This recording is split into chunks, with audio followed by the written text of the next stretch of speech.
were supposed to be halfway to Tucson by midnight, just two old friends crossing a long desert highway with a pickup full of boxes and plans for a new start. By sunrise, both men were gone, and so was the truck.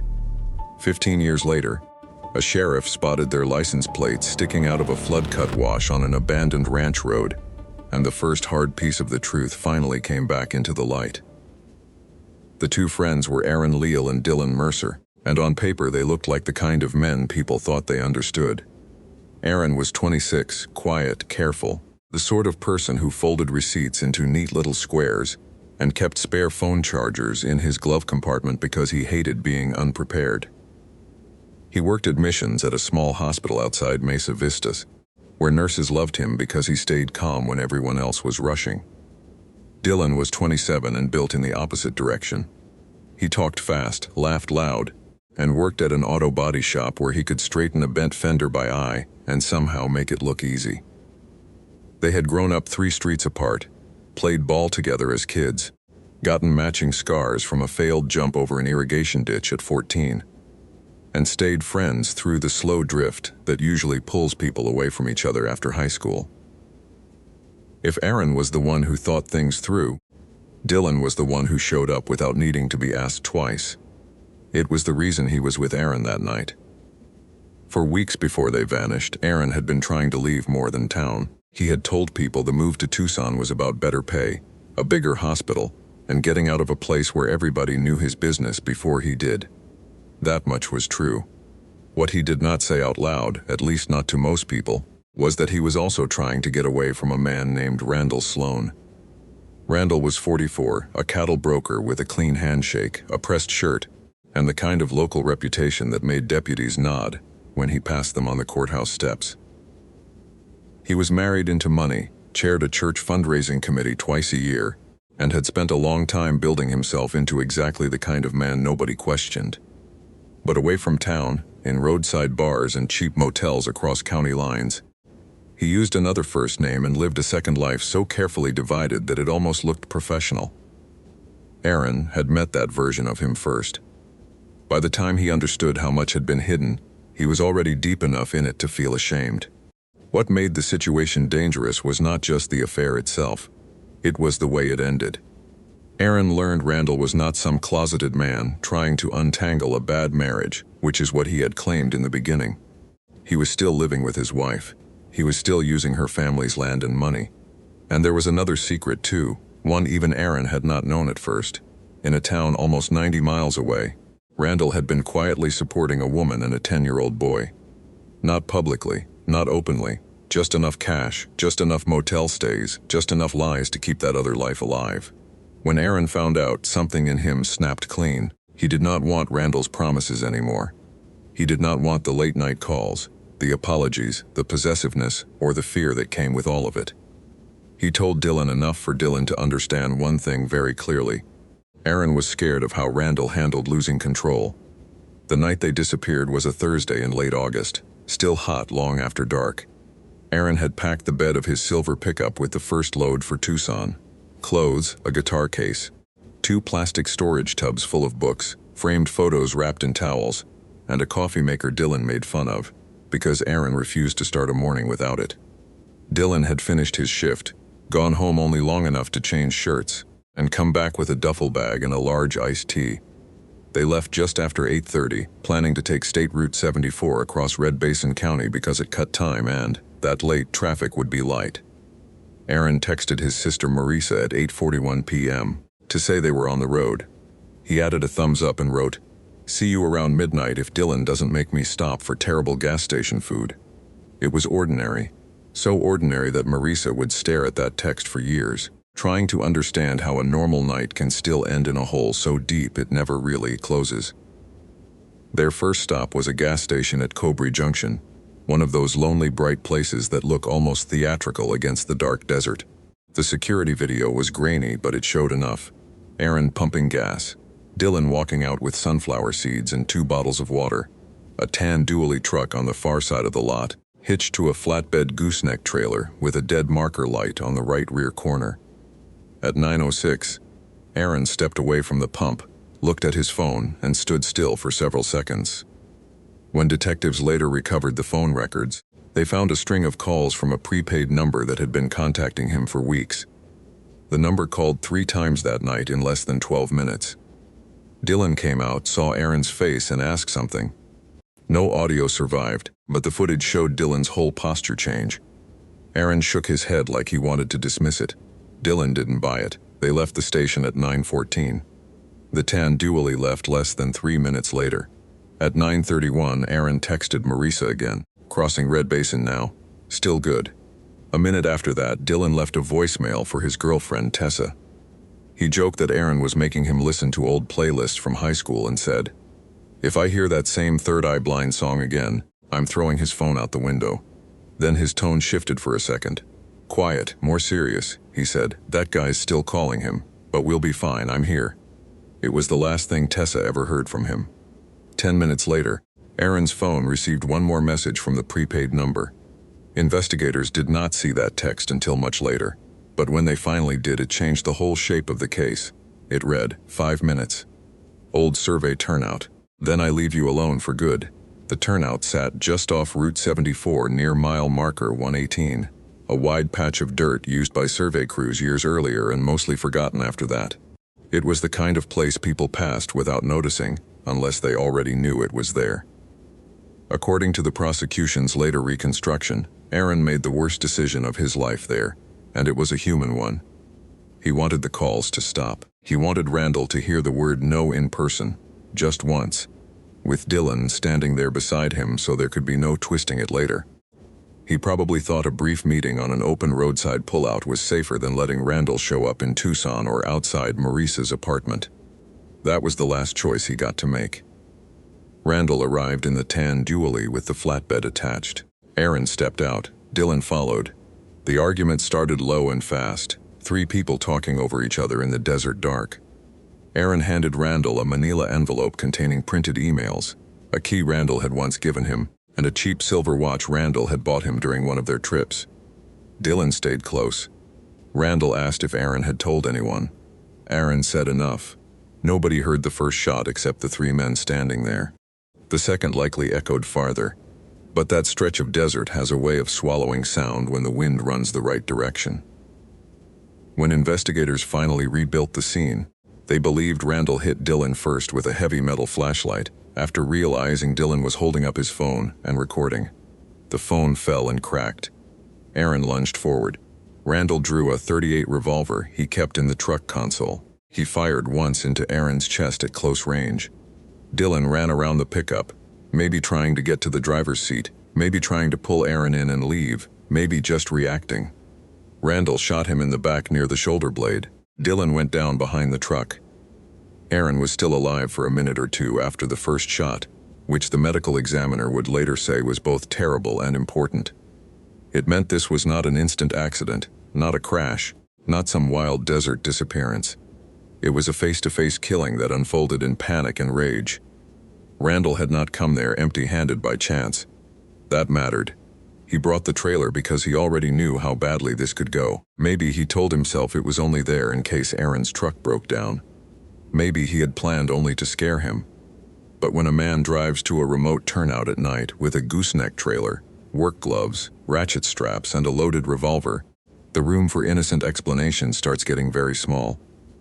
After the shooting, Randall loaded both bodies into Aaron's pickup, one in the passenger seat and one across the back floorboard, then used the trailer winch to drag the pickup onto the flatbed.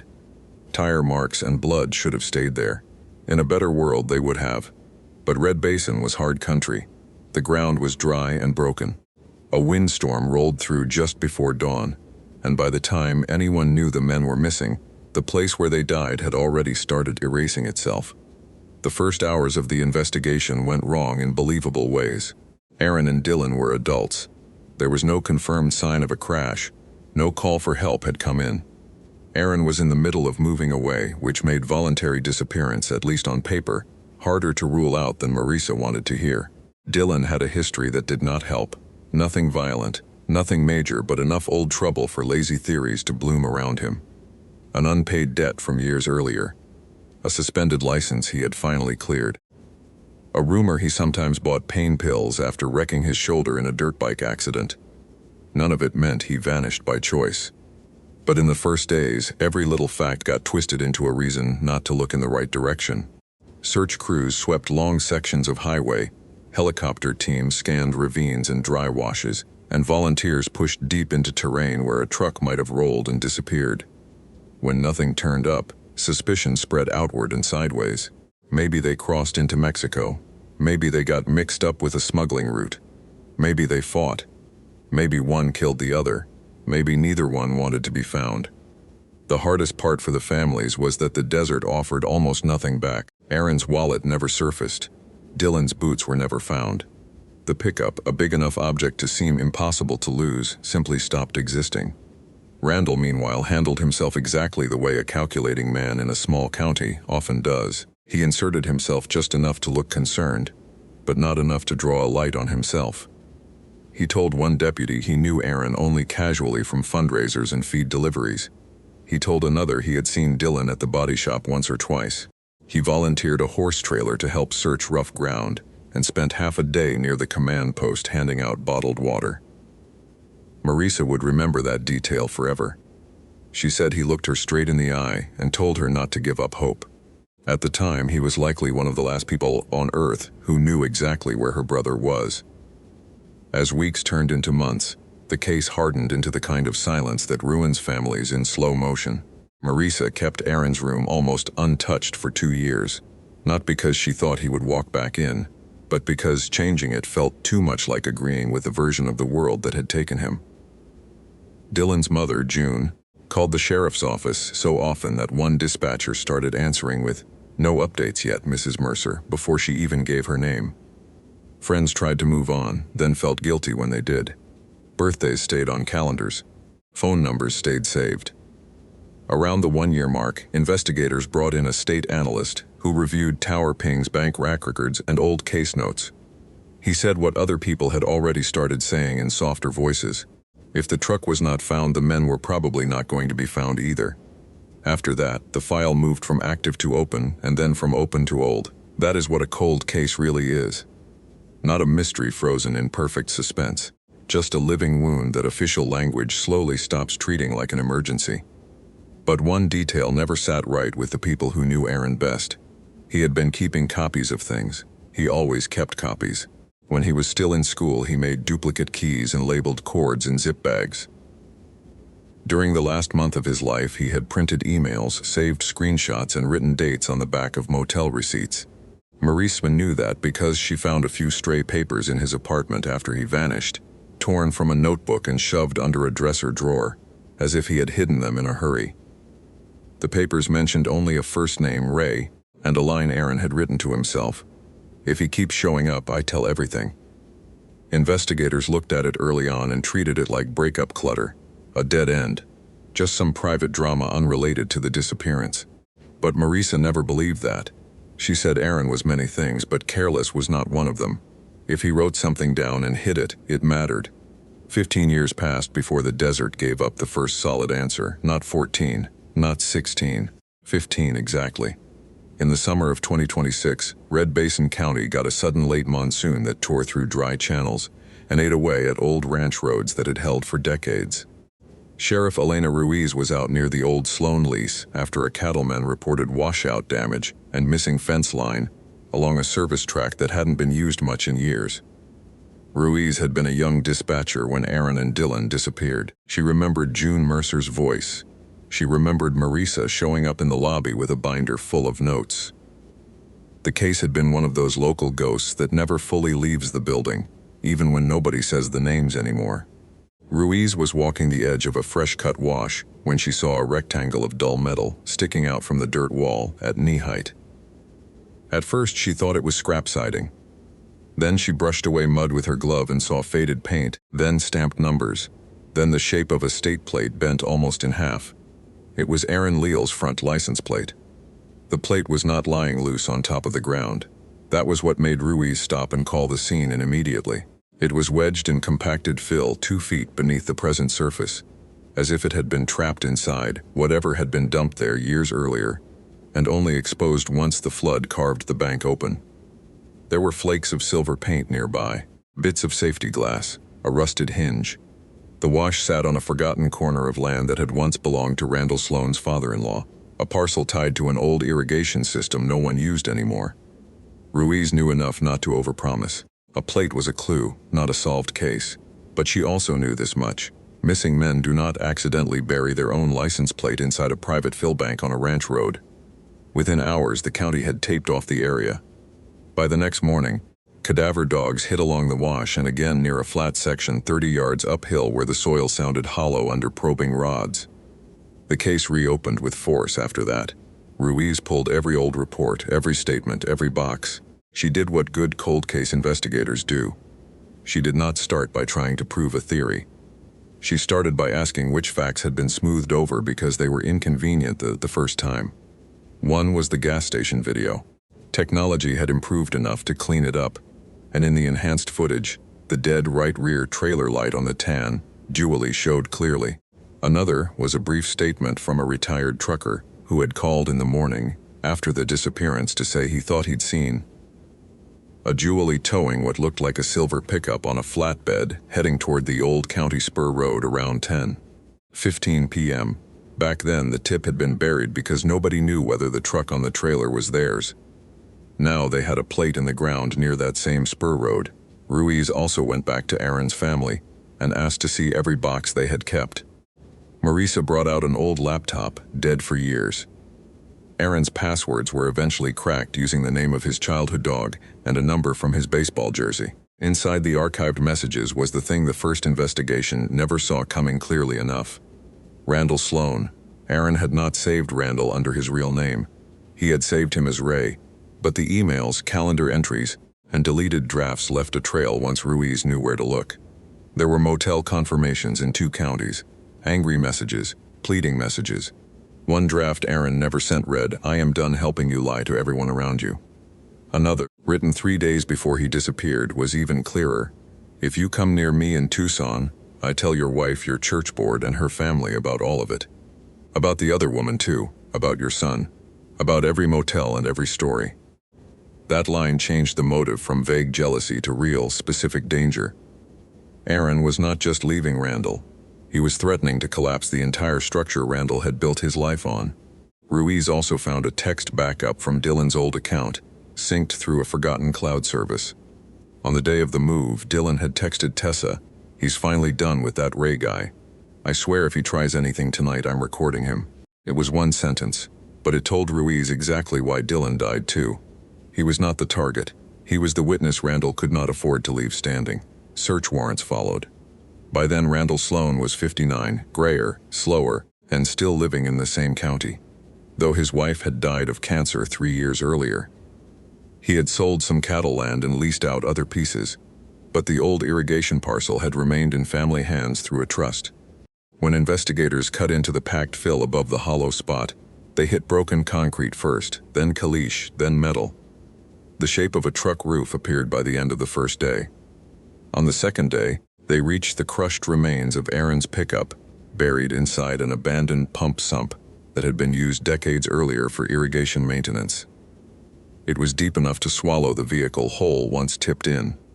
The front end had slammed hard during the drop, which explained why the license plate tore free and stayed behind in the rubble used to cap the hole. Inside the truck were the remains of both men, folded into a grave that had once been a machine space. They had been there the entire time, less than 12 miles from the highway. What made the case move from terrible discovery to prosecutable murder was how many layers started lining up once the truck came out of the ground. The medical examiner found bullet damage consistent with 2 separate gunshot wounds, one entering Aaron's chest from the front and one entering Dylan from behind. That alone destroyed every accident theory that had survived on paper. In the cab and beneath collapsed debris, technicians recovered fragments of a shattered phone, the metal clasp from Aaron's manila envelope, and fibers from ratchet straps not made by the truck's manufacturer. The underside of the vehicle still showed scrape marks from being winched. On the old pump house slab nearby, after a careful chemical test, investigators found trace lead residue in soil protected from weather by overhanging debris, consistent with an area where firearms had been discharged or contaminated materials had been handled. Then came the witness who mattered more than anyone expected. A retired ranch hand named Felix Ortega told Ruiz that the morning after the disappearance, Randall had ordered him to stay away from the pump parcels because there had been equipment trouble and a chemical spill. Later that same week, Randall instructed him to haul broken concrete and fill dirt to that exact spot. Felix said Randall seemed jumpy, and at one point he saw what looked like fresh blood on the steel hook of a trailer winch before Randall barked at him to mind his own business. Randall still might have tried to bluff his way out if the digital trail had not tightened too. Investigators found purchase records showing that the prepaid phone used to contact Aaron had been reloaded multiple times with cash at a truck stop, where Randall's business fuel account also bought diesel minutes apart on the same nights. It was not perfect evidence by itself, but it was a pattern. A former motel clerk remembered Randall under the fake name Ray Sloan, a misspelling close enough to the truth to be lazy. One of Aaron's printed screenshots showed the message that lured him to the turnout, and tucked inside Aaron's laptop case behind the liner, Ruiz found the copy Aaron had made for himself. It was a handwritten note with two names, Ray and Randall Sloan. Underneath, Aaron had written, "Same man. If anything happens, it was him." People always ask why victims do not leave clearer warnings. Sometimes they do. Sometimes the warning just spends years inside a box because no one knows what it means yet. Ruiz arrested Randall at his house on a Tuesday morning. He did not confess. Men like that rarely do, not cleanly.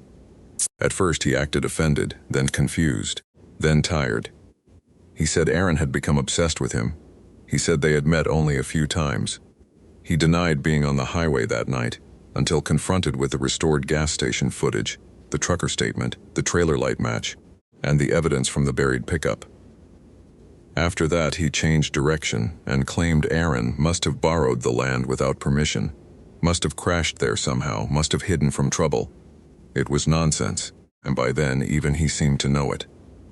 The final piece came from a gunsmith in a nearby town who told investigators Randall had brought in a .38 revolver in the fall after the disappearances, complaining it had misfired and asking about a replacement cylinder. The gun itself was never found. Randall had years to destroy it, but the story fit too neatly with everything else. By the time the grand jury heard the case, the pattern was impossible to miss. Motive, contact, lure, opportunity, concealment, and the bodies in the truck he had buried. At trial, prosecutors laid out Randall's life the way Aaron had finally seen it near the end. Not as one respectable man who made a mistake, but as someone who survived by splitting truth into sealed compartments and defending those compartments with lies.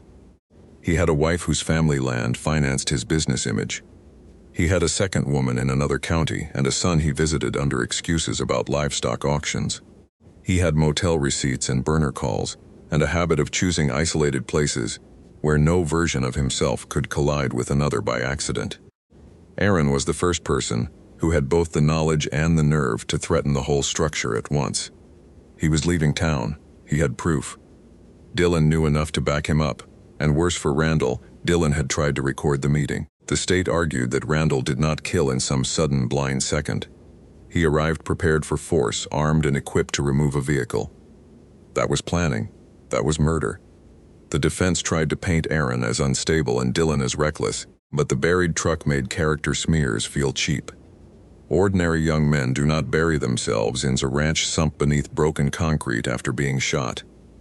The jury convicted Randall Sloan on 2 counts of first-degree murder, along with charges for tampering with evidence and abuse of a corpse. He was sentenced to life without parole. In court, Marisa spoke about Aaron's habit of saving everything. June Mercer spoke about hearing Dylan's laugh on the old voicemail until the phone company finally deleted it years later. Neither woman tried to make the ending sound clean. It was not clean. 15 years had been taken from them before the law caught up. Parents had died without answers. Friends had married, moved, aged, and carried an empty place through all of it. But they got the one thing cold case families beg for even when they are no longer sure they believe in it. They got the truth in full sentences. What happened that night was no longer guesswork. Aaron Leal and Dylan Mercer drove onto the desert highway to start a move and end a chapter. Randall Sloan lured them to a remote turnout with a promise to leave Aaron alone. When Aaron refused to keep protecting Randall's secret life, Randall attacked Dylan, shot Aaron, then shot Dylan as he tried to flee. He loaded Aaron's pickup onto his flatbed trailer, hauled both men to an abandoned irrigation sump on private ranch land, tipped the truck into the pit, and buried it beneath rubble and hard-packed fill. The concealment worked for so long because the truck was never left in open desert, never rolled into a ravine, never burned in plain sight. It was sealed inside a man-made grave on property controlled by the killer, then covered in a way that looked like old ranch dumping. The case was finally solved because 15 years later, monsoon floodwater cut through that fill and exposed the one piece of metal Randall failed to destroy: their license plate. There is something especially cruel about cases like that, not because the setting is strange or the crime is elaborate, but because the beginning feels so ordinary. Two friends, a pickup, a highway at night, one of them trying to leave, one of them showing up because that is what loyal friends do, and somewhere along that road, an ordinary man with a respectable face decided his hidden life mattered more than theirs. For 15 years, the desert looked like the thing that took them. In the end, it wasn't the desert at all. It was a person. It usually is.